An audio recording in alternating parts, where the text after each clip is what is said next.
So I can finally talk about something amazing that happened last spring. I'm minding my own business at home.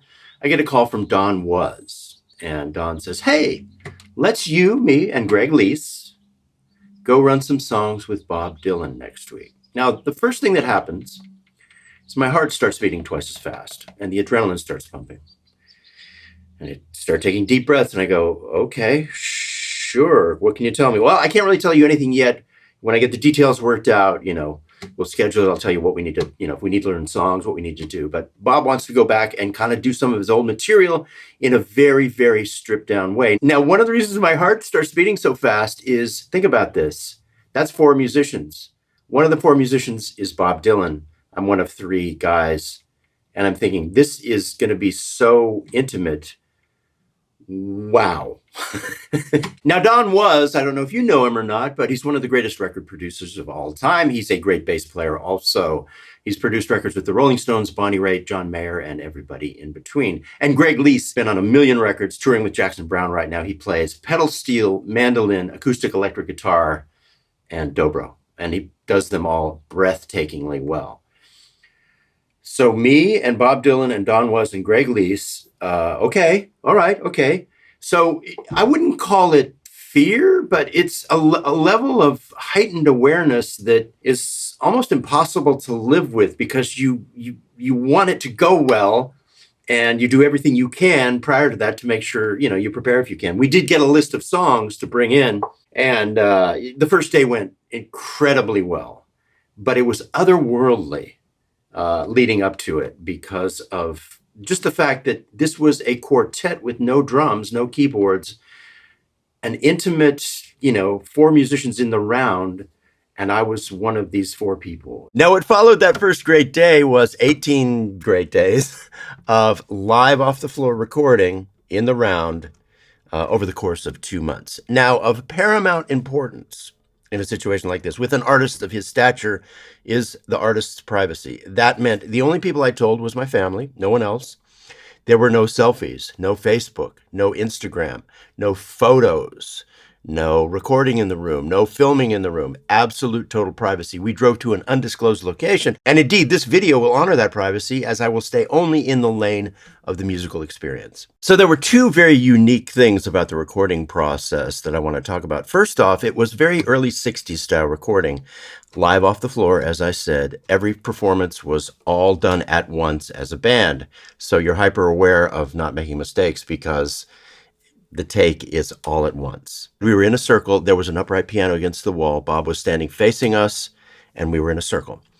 His track was the only track that was isolated. The rest of us were on 2 or 3 microphones in the room. So this truly was old style recording. Now, what that meant was you actually had to play to the microphones. I couldn't play too loud. I couldn't play too soft. We would listen to playbacks constantly and then readjust where the mic was, where our chairs were, depending on what instruments were being played, how aggressive the song was or how intimate the song was. So there was a constant interplay between you and the microphone, trying to adjust your volumes and your balances. An acoustic guitar, if you play it too hard, it begins to collapse. So you get excited and you start strumming too hard. You listen to the playback and you hear too much transient. So that, it was really challenging at times to get a performance that, because you get excited at times, that was just the right tone and to be loud enough for Bob to hear the actual acoustic guitar, because it was driving everything. I was the timekeeper, and then not so loud that it sounded too strident in the playback. Now, the other unique thing for me about this is that for all of you who watch this channel, I play electric guitar all the time. I was brought in for this to play the acoustic guitar. Not only to play the acoustic guitar, but to strum and be the timekeeper. Now, the reason for that is I'd done 2 decades of work with Don Was, all kinds of different records. And at a certain point, we did 2 Neil Diamond records, an artist record and a Christmas record back to back. And I think at that point, he kind of cast me in the role as the acoustic timekeeper that would lock in with the drums and give everybody a very, very reliable and good feeling pocket. So that was my role. My role was the pocket and the timekeeper, and dare I say, to actually be Bob Dylan from the early days on some of these songs, because Bob would show us ideas on guitar, but he did not play guitar on these tracks. This is the guitar I ended up using for most of the songs that I worked on. It's a 1952 J185. And Bob actually had an Epiphone Texan that was a very nice vintage guitar that he showed us a lot of stuff on when we would work up the songs. Now, the cool thing was he pulled it out of a case, and I could see that piece of masking tape that's on every Norm's guitar case, as it was on mine. And so I knew he had gotten it at Norm's. So that was a pretty cool thing. It was very much a player. When it showed up at Norm's, I knew that it would be gone in a number of hours. So even though it had a cracked top, the price was reduced. Just, that's just my kind of thing. And I thought about it, and I got to buy this because it would have been gone that afternoon. Something this nice and this nicely devalued by just a few, minor issues. This guitar was for me. I had other acoustic guitars down there. One was tuned to E flat, so if the song was in A flat, I had the right inversions. I even tuned one down to D, and that was good for some songs. And then I had a baritone acoustic, which worked really well on one song, Masters of War. So because I could play this at medium strength, which is the right tone for the guitar and the microphone, and it projected in a strong way into the room, it was the right guitar for the majority of the songs. For instance, Greg Lease would be sitting next to me playing mandolin. If he needed to be louder, he would simply move his chair forward. Don was playing upright bass. If he was too loud, he would just move back, right? So we're playing to the microphones. We had a couple of other musicians join us. T-Bone Burnett played some electric guitar, very elegant tremolo reverb, a couple of very small Fender amps. He was very sensitive and was just the right volume. Those amps were kind of set back so they weren't too loud. And then Jeff Taylor from the Time Jumpers in Nashville, multi-instrumentalist, really, really revered in Nashville. He played accordion, and it actually was pretty loud. So he was pretty good. He kind of stayed in the same place.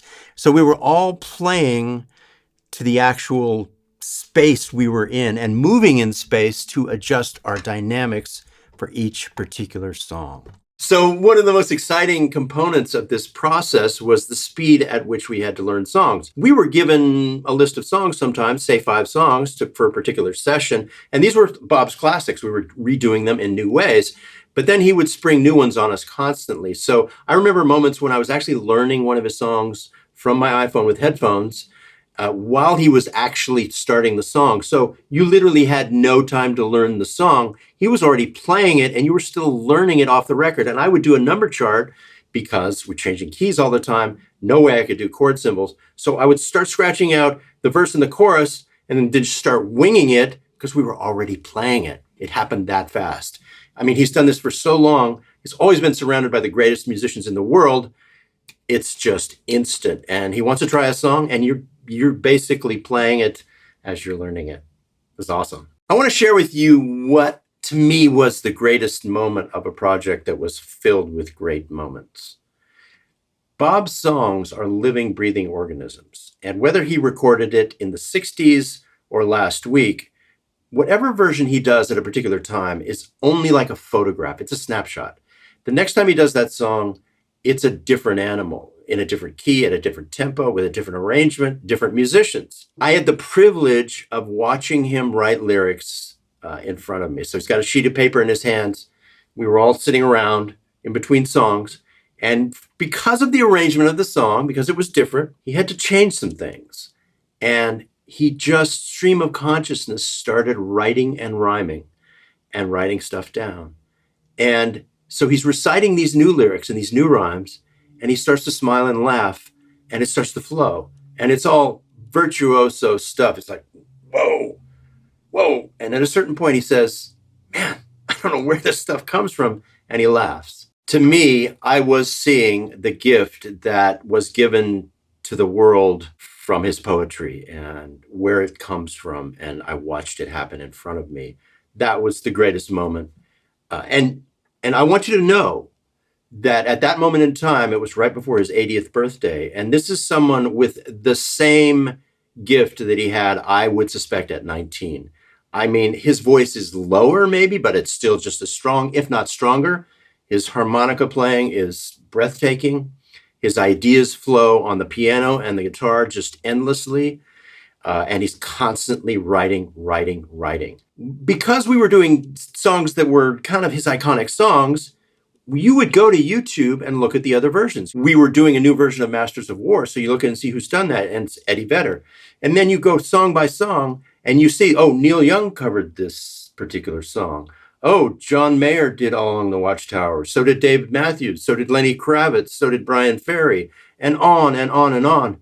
And when you see all these artists, when they want a serious moment in their concert, they do a Bob Dylan song. And that makes the value of his catalog priceless. So what were we doing? We were doing pre-records for an online streamed event called Shadow Kingdom. And when you Google Shadow Kingdom, on my screen, what autofills, among other things, is Shadow Kingdom 2021 film. And that's pretty accurate. Now, when you go to the Wikipedia page, here's an excerpt. Some viewers expected the event to be a live concert and were surprised when it turned out to be a stylized black and white art film featuring pre-recorded set pieces instead. Shadow Kingdom nonetheless earned rave reviews from critics, many of whom praised Dylan's creative rearrangements of his early songs. Now, there were lots of musicians involved in this project, and at a certain point, my chair was taken by a longtime Dylan guitarist named Ira Ingber, and literally my chair. So after I exited, there were lots of songs recorded too with that ensemble, and maybe some other people came and went. I've kind of forgotten at this point. But out of all these songs, it was whittled down to 13, and it was part of this live streamed event that basically happened because I think Bob toured relentlessly, constantly up until the pandemic. And this was just another way to reach his audience. Shadow Kingdom premiered on July 18th, 2021. I bought a ticket. I really enjoyed it. And I remember talking to Greg Lease afterwards. He really liked it too. And we both got into talking about the details and the mystery around it. And all of a sudden I realized here we're both just typical Bob Dylan fans, just speculating on why this happened and where it happened and when it happened and who was doing what. It's pretty awesome. Now, I could have easily asked for a free ticket, but it was my pleasure to buy a ticket. And one of the reasons for that is that in the ultimate sign of respect from an artist to the musicians working for that artist, we could not have been paid better. So not only was this a bucket list thing to do, and as I said at the beginning of this video, it wasn't fear, but it was a heightened, almost an alternate reality, heightened awareness, vigilance at wanting to do the best you possibly could. Not only was it a bucket list thing to do, but we were treated really, really well. Thanks for watching. If you want to support the channel, hit the subscribe button and ring the bell. That lets us let you know every time we release a new video. And if you want guitar lessons, click the link below and take the 14-day free trial in the Masterclass. We're up to about 140 hours of content, 1,700 videos, and there's a brand new beginner's course.